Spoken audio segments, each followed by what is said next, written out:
Assalamualaikum warahmatullahi wabarakatuh. Sahabat beriman, berjumpa lagi di channel Afkar SGU Channel. Semoga sahabat beriman semua dalam keadaan sehat wal afiat, amin. Pada video kali ini akan mengisahkan tentang Muhammad bin Ismail al-Bukhari. Perawi dan ahli hadits Abu Abdillah Muhammad bin Ismail al-Bukhari, lahir di Bukhara, 13 Syawal 194 Hijriah, tanggal 21 Juli tahun 810 Masehi, wafat di Hartang, 1 Syawal 256 Hijriah, tanggal 1 September tahun 870 Masehi, atau lebih dikenal Imam Bukhari, adalah ahli hadis yang termasyhur di antara para ahli hadis sejak dulu hingga kini bersama dengan Imam Muslim, Abu Dawud, Tirmidzi, An-Nasai dan Ibnu Majah. Bahkan dalam buku-buku fikih dan hadis, hadis-hadisnya memiliki derajat yang tinggi. Sebagian menyebutnya dengan julukan Amirul Mukminin fil Hadits, pemimpin orang-orang yang beriman dalam hal ilmu hadis. Dalam bidang ini, hampir semua ulama di dunia merujuk kepadanya. Riwayat hidup masa kecil. Dia diberi nama Muhammad oleh ayahnya, Ismail bin Ibrahim. Yang sering menggunakan nama asli dia ini adalah Imam Tirmidzi dalam komentarnya setelah meriwayatkan hadis dalam Sunan Tirmidzi. Sedangkan kunyahnya adalah Abu Abdullah. Karena lahir di Bukhara, Uzbekistan, Asia Tengah, dia dikenal sebagai Al-Bukhari. Dengan demikian nama lengkapnya adalah Abu Abdillah Muhammad bin Ismail bin Ibrahim bin Al-Mughirah bin Bardisbah Al-Jufi Al-Bukhari. Ia lahir pada tanggal 13 Syawal 194 Hijriah, tanggal 21 Juli tahun 810 Masehi. Tak lama setelah lahir, dia kehilangan penglihatannya. Dalam satu riwayat, ibunya bermimpi bahwa Nabi Ibrahim, alaihi salam, mendatanginya seraya berkata, "Janganlah kau bersedih. Sesungguhnya anakmu akan dapat melihat kembali dikarenakan doamu terhadap anakmu." Dan keesokan harinya, Al-Bukhari pun dapat melihat kembali. Bukhari dididik dalam keluarga ulama yang taat beragama. Dalam kitab As-Sikat, Ibnu Hibban menulis bahwa ayahnya dikenal sebagai orang yang wara, dalam arti berhati-hati terhadap hal-hal yang bersifat syubhat, ragu-ragu, hukumnya terlebih-lebih terhadap hal yang haram.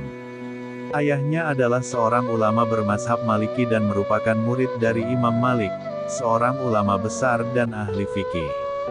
Ayahnya wafat ketika Bukhari masih kecil.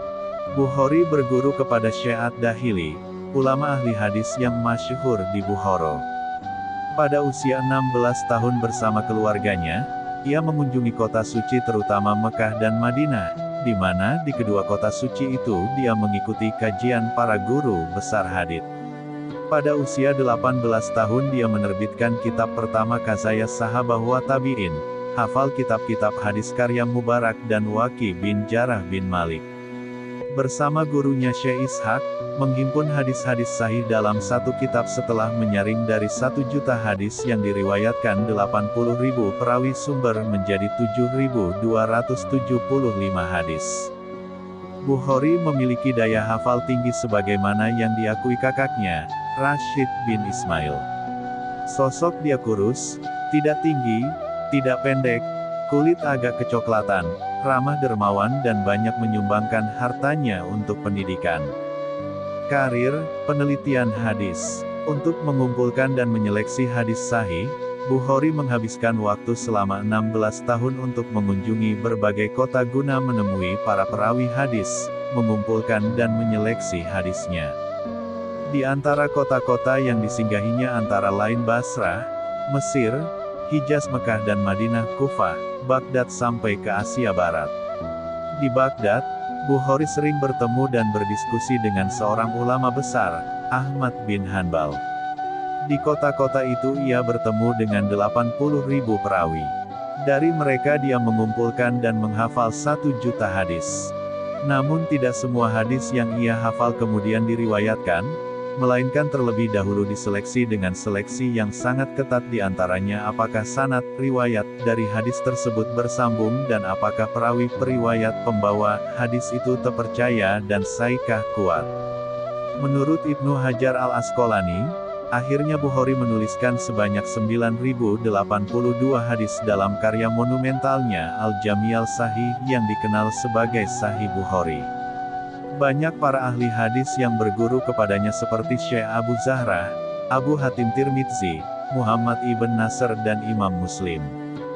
Di antara guru-gurunya dalam memperoleh hadis dan ilmu hadis adalah Ali ibn Al-Madini, Ahmad bin Hanbal, Yahya bin Ma'in, Muhammad ibn Yusuf Al-Faryabi, Maki ibn Ibrahim Al-Bahi, Muhammad ibn Yusuf Al-Baikandi dan Ibnu Rahawai. Selain itu ada 289 ahli hadis yang hadisnya dikutip dalam bukunya, Sahih Bukhari.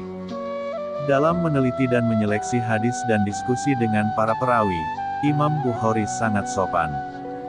Kritik-kritik yang ia lontarkan kepada para perawi juga cukup halus namun tajam. Tentang perawi yang sudah jelas kebohongannya ia berkata, perlu dipertimbangkan, para ulama meninggalkannya, atau, para ulama berdiam diri dari hal itu, sementara perawi yang hadisnya tidak jelas ia menyatakan, hadisnya diingkari. Bahkan banyak meninggalkan perawi yang diragukan kejujurannya. Dia berkata, saya meninggalkan 10.000 hadis yang diriwayatkan oleh perawi yang perlu dipertimbangkan dan meninggalkan hadis-hadis dengan jumlah yang sama atau lebih, yang diriwayatkan oleh perawi yang dalam pandanganku perlu dipertimbangkan. Banyak para ulama atau perawi yang ditemui sehingga Bukhari banyak mencatat jati diri dan sikap mereka secara teliti dan akurat.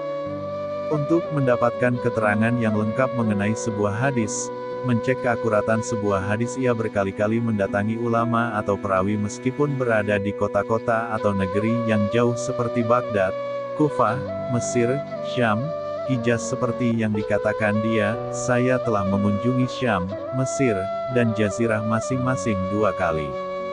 Ke Basrah 4 kali, menetap di Hijaz selama 6 tahun, dan tidak dapat dihitung berapa kali saya mengunjungi Kufah dan Baghdad untuk menemui ulama-ulama ahli hadis. Di sela-sela kesibukannya sebagai ulama pakar hadis, ia juga dikenal sebagai ulama dan ahli fikih, bahkan tidak lupa dengan kegiatan-kegiatan olahraga dan rekreatif seperti kegiatan belajar memanah sampai mahir. Bahkan menurut suatu riwayat, Imam Bukhari tidak pernah luput memanah kecuali 2 kali. Karya-karya Imam Bukhari antara lain, Al-Jami' As-Sahih yang dikenal sebagai Sahih Bukhari, Al-Adab Al-Mufrad, Ad-Du'afa As-Sagir, At-Tarikh As-Sagir, At-Tarikh Al-Awsat, At-Tarikh Al-Kabir, At-Tafsir Al-Kabir, Al-Musnad Al-Kabir, Kazaya Sahabah wa Tabi'in, Kitab Al-Ilal, Raful Yadain fi As-Salah, Bir Al-Waladain, Kitab Ad-Du'afa, Asami As-Sahabah, Al-Hibah, Khalaq Afal Al-Ibad, Al-Kuno, Al-Qira'ah Khalf Al-Imam, Wafat.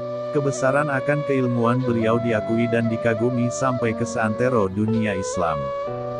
Di Naisabur, tempat asal Imam Muslim seorang ahli hadis yang juga murid Imam Bukhari dan yang menerbitkan kitab Sahih Muslim, kedatangan beliau pada tahun 250 Hijriah disambut meriah, juga oleh guru Imam Bukhari sendiri Muhammad bin Yahya As-Sihli. Dalam kitab Sahih Muslim, Imam Muslim menulis, ketika Imam Bukhari datang ke Naisabur, saya tidak melihat kepala daerah, para ulama dan warga kota memberikan sambutan luar biasa seperti yang mereka berikan kepada Imam Bukhari. Namun kemudian terjadi fitnah yang menyebabkan Imam Bukhari meninggalkan kota itu dan pergi ke kampung halamannya di Bukhara. Seperti halnya di Naisabur, di Bukhara dia disambut secara meriah. Namun ternyata fitnah kembali melanda, kali ini datang dari gubernur Bukhara sendiri, Khalid bin Ahmad As-Sihli yang akhirnya gubernur ini menerima hukuman dari Sultan Uzbekistan Ibn Tahir. Tak lama kemudian, atas permintaan warga Samarkand sebuah negeri tetangga Uzbekistan, Imam Bukhari akhirnya menetap di Samarkand. Tiba di Hartang, sebuah desa kecil sebelum Samarkand, ia singgah untuk mengunjungi beberapa familinya. Namun di sana dia jatuh sakit selama beberapa hari, dan akhirnya meninggal pada malam Idul Fitri dalam usia 60 tahun, 62 tahun dalam hitungan Hijriah. Ia dimakamkan selepas salat zuhur pada hari raya Idul Fitri. Wallahu a'lam bishawab. Demikianlah sekilas tentang Imam Bukhari. Terima kasih sudah menonton video ini. Semoga video ini bermanfaat dan menambah wawasan sahabat beriman semua. Dukung terus channel ini dengan cara subscribe dan like video ini. Sampai jumpa di video selanjutnya. Assalamualaikum warahmatullahi wabarakatuh.